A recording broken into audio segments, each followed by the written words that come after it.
Обращаюсь к гражданам России.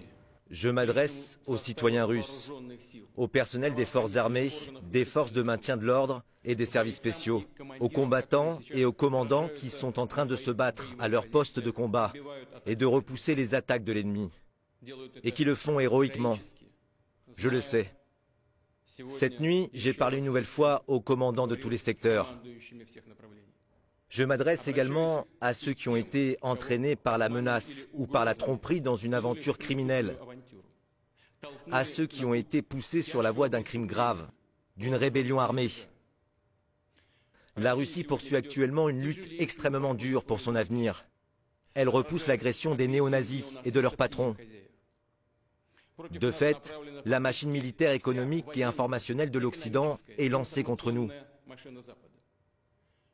Nous luttons pour la vie et la sécurité de notre peuple, pour notre souveraineté et notre indépendance, pour le droit d'être et rester la Russie, un État qui compte 1000 ans d'histoire.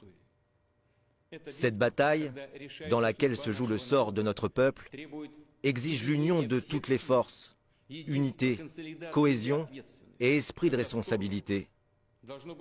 Tout ce qui nous affaiblit est à rejeter. Toute espèce de dissension qui peut être utilisée et est déjà utilisée par nos ennemis extérieurs pour nous détruire de l'intérieur. C'est pour cette raison que les actions qui divisent notre unité sont, par essence, un reniement de notre peuple, de nos compagnons d'armes qui se battent actuellement au front. C'est un coup dans le dos de notre pays et de notre peuple. C'est exactement le coup qui a été porté à la Russie en 1917, lorsque le pays se battait dans la Première Guerre mondiale, mais que la victoire lui a été volée.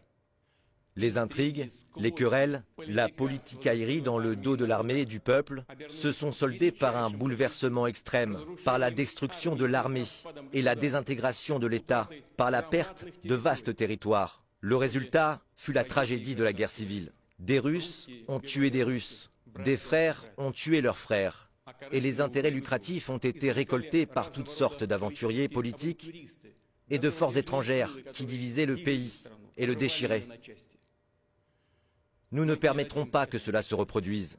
Nous protégerons notre peuple et notre État contre toutes les menaces, y compris la trahison interne. Et ce à quoi nous avons été confrontés, c'est précisément à une trahison. Des ambitions démesurées et des intérêts particuliers ont conduit à la trahison de leur pays, de leur peuple, et de la cause pour laquelle les combattants et les commandants de Wagner se battaient et mouraient aux côtés de nos autres unités. Les héros qui ont libéré Soledar et Artyomovsk, les villes et villages du Donbass, qui ont combattu et donné leur vie pour la nouvelle Russie, pour l'unité du monde russe. Leurs noms et leur gloire ont également été trahis par ceux qui tentent d'organiser une rébellion, poussant le pays vers l'anarchie et le meurtre fratricide, vers la défaite et en fin de compte, la capitulation. Je le répète, tout front intérieur est une menace mortelle pour notre souveraineté, pour nous en tant que nation. C'est une attaque contre la Russie, contre notre peuple. Et nos actions pour protéger la patrie d'une telle menace seront dures. Tous ceux qui se sont consciemment engagés sur la voie de la trahison, qui ont préparé une insurrection armée, qui ont choisi la voie du chantage et des méthodes terroristes, subiront un châtiment inévitable, répondront devant la loi et devant notre peuple.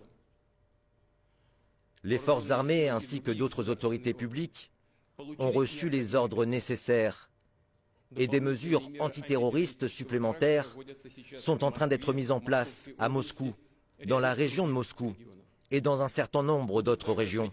Des actions résolues seront également entreprises pour stabiliser la situation à Rostov-sur-le-Don. Elle demeure difficile, le travail des autorités civiles et militaires étant de fait bloqué. En tant que président de la Russie et commandant en chef, en tant que citoyen russe, je ferai tout pour sauvegarder le pays, de défendre l'ordre constitutionnel, les vies, la sécurité et la liberté des citoyens. Ceux qui ont orchestré et médité l'insurrection armée, qui ont levé l'arme sur leurs frères d'armes, ont trahi la Russie. Ils en répondront. J'exhorte ceux qui tentent d'entraîner dans ce crime à ne pas commettre une erreur fatale et tragique, une erreur irréparable, à faire l'unique bon choix, c'est-à-dire à cesser de participer aux actes criminels. Je crois que nous préserverons et saurons défendre ce qui nous est cher et sacré, et qu'avec notre patrie, nous surmonterons toutes les épreuves et gagnerons encore en force.